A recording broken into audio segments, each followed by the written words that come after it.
해안가에 피난와서 마구 내 땅도 아니지만 집을 짓고 살던 사람들을 다 내륙으로 이렇게 이주시키던 그런 때가 75년, 76년도거든요.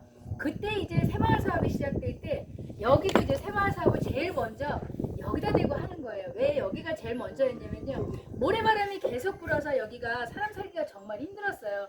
이렇게 여기가 바다가 이렇게 연결됐잖아요. 우리는 지금 여기를 차를 타고 넘어왔는데요. 이렇게 쭉 연결되어서 모래가 계속 올라와서 이 산을 넘었습니다. 이 뒤에 뭐가 있었냐면 국민학교가 하나 있었거든요. 국민학교 스님들 관사가 더 뒤쪽에 있었는데 저러다가 선생님 누구 하나 돌아가시지 할 정도로 그거 50년대 얘기거든. 그렇게 이제 위험하고 힘들었던 시절이 있었기 때문에 생선을 넣어 놓으면 살에 모래가 박히고 그다음에 까나리를 삶아가지고 멸치처럼 만들려고 좀 이렇게 널어두면 펄썩펄썩하면서 이게 모래가 막 자글자글 씹히는 거예요. 그래서 도대체 못 먹겠다 해서 그때부터 까나리를 한 달을 5월에 잡을 거를 그냥 둡니다. 그래서 6월에 잡아요. 그러면 이게 9cm, 10cm 정도 커지거든요. 그러면 등이 포래지면서 기름기가 줄줄줄 흐르면서 그런 이제 까나리를 잡아가지고 소금하고 섞어가지고 플라스틱 통에다가 꽉꽉 채워서 못을 박습니다. 그거 왜 박냐면은 파리가 들어가면 안 되니까 박아가지고 한 장의 마당에다가 그냥 쫙 이렇게 밀어놔요. 밀어두면은 바로 1년 후에 지금 딱 1년이 지금 지난 7, 8월이 되면은 폭 삭아가지고 저는 침이 왜 고이는지 모르겠는데 폭 삭아가지고 밑에 찌꺼기만 딱 그 뼈다귀만 남는 거죠. 머리, 등뼈 이런 것만 남고 나머지가 완전히 삭아서 형체 없이 액젓이 됩니다. 그래서 그거를 대바구니를 쏙 집어넣고 국자로 그렇게 짜내서 옛날에는 호수 뭐 이런 거 잘 없었으니까요. 해서 육지에다 팔아서 먹고 살던 주 수입원이 액젓이던 시대가 또 있었어요. 그랬는데 이제 그 시대가 또 지나서 통통배를 이제 지원을 해준 거예요. 그렇게 3명, 4명이 동업을 하게 해서. 그래서 1976년부터는 여기가 동쪽도 북한이죠. 북쪽도 100년도 지나면 북한이죠. 그러니까 어장이 갈대라고는 약간 남서쪽밖에 없어가지고 남서쪽으로 내려가서 한 1시간만 내려가면은 꽃게도 커요. 우럭도 커요. 홍어도 거기 있어요. 그래서 대청도 주민들이 그때부터 새벽 3시 반에 깨가지고 이제 밑으로 내려가서 부지런하게 고기를 잡았어요. 그랬는데 문제는 특히 이제 홍어를 이 모래사막 얘기를 해야 되는데 홍어를 잡아가지고 와서 대청도는 이제 이렇게 말리거든요. 요렇게 말리거든요. 옛날에 요건 최근 사진이고요. 요렇게 말려서 육지에다 갖다 팔았는데 내려가서 너무 많이 잡다 보니까 연안부두에 갔다가 팔려 하니 연안부두 앞에는 아주 맛있는 생선들이 나는 갯벌에서 나는 먹을 게 너무 많으니까 이 맹맛인 홍어가 안 팔리는 거예요. 솔직하게 얘기를 해야죠.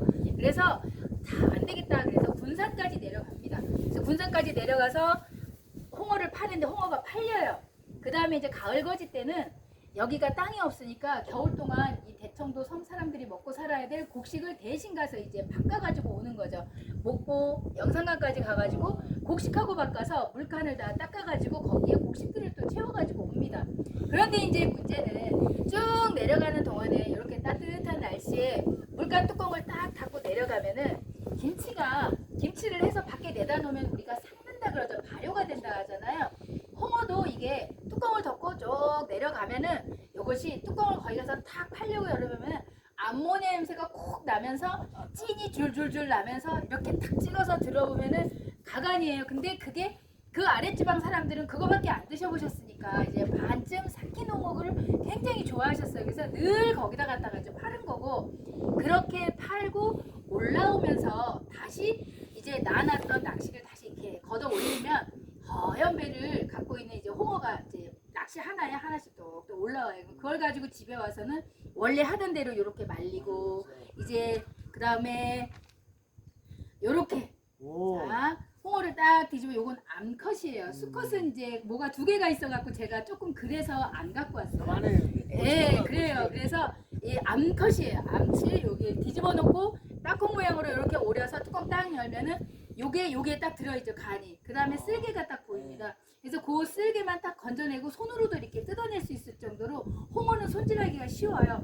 근데 이제 회를 드시려면은 여기다 칼집을 쫙 내고 이렇게 잡고 잡아 뜯어야죠. 여기 아구 힘이 있어야 돼요.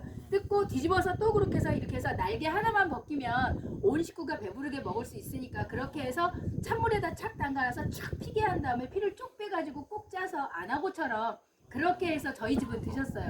그렇게 해갖고 와사비 간장 해서 드셨고요. 제가 시집 오니까 그렇게 드시는데 다른 집은 그냥 썰어서 초고추장에 드시더라고요. 어쨌든 그리고 나머지 부분은 다 뚝뚝 잘라서 여기가 또 채소가 굉장히 부족한 곳이기 때문에 무 이런 거 넣고 그 매운탕 끓이기가 힘들 때는 김치, 묵은 김치 그냥 한번 헹궈가지고 뚝뚝뚝 썰어놓고 김치국 비슷하게 찌개 이렇게 끓이면서 거기다가 주재료로 홍어를 넣습니다. 그러면 이게 엄청 맛있죠. 그래서 회 먹고 그거 먹고 그 다음에 이제 요 간 날 걸로 딱 소금 참기름 간장 해가지고 찍어 먹고 여기 사람들은 이제 자기네는 이렇게 먹고 내려갈 때는 그렇게 삭힌 홍어를 갖다가 팔았다 이 얘기예요. 그래서 지금도 세월이 지난 지금도 220km 정도 211km 올라오죠 인천에서. 그렇게 올라온 곳에 살고 있는 우리들은 이 거리상 홍어를 아무리 많이 잡아와도 이게 빨리빨리 나가줘야지 되잖아요. 내일 새벽 3시 반이면 또 바다에 나갈 텐데. 그래서 하루 들어오면 4시 반 5시가 되면 이 동네에 테이프 찍찍찍 돌리는 소리가 그렇게 나요. 왜냐면 이만한 아이스박스에다가 홍어 사이즈별로 무게별로 해가지고 포장을 하느라고 그렇게 해서 냉장 탑차에다가 실어가지고 내일 나가는 객선에 선생님들 타고 나가시는 객선 뒤에 실어서 나가든지 저녁 때 나가는 화물선이 있으면 밤새 탑차를 아예 거기 실어가지고 내려가서 목포까지 그게 내려갑니다.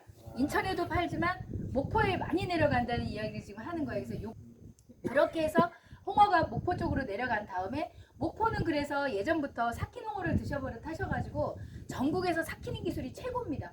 그래서 여기는 삭힐 줄 몰라요. 그러니까 그냥 보낼 줄만 알고 1차 산업입니다. 근데 어쩔 수가 없어요. 거리 때문에. 그렇게 보내면 목포에서 맛있게 삭혀가지고 전국으로 이렇게 보내는 이런 물류가 흐르는 흐름새가 있고요. 저희는 상관없어요. 많이만 사주시면 되고 선생님들이 어디서든 많이 홍어를 드셔주시면 되고요.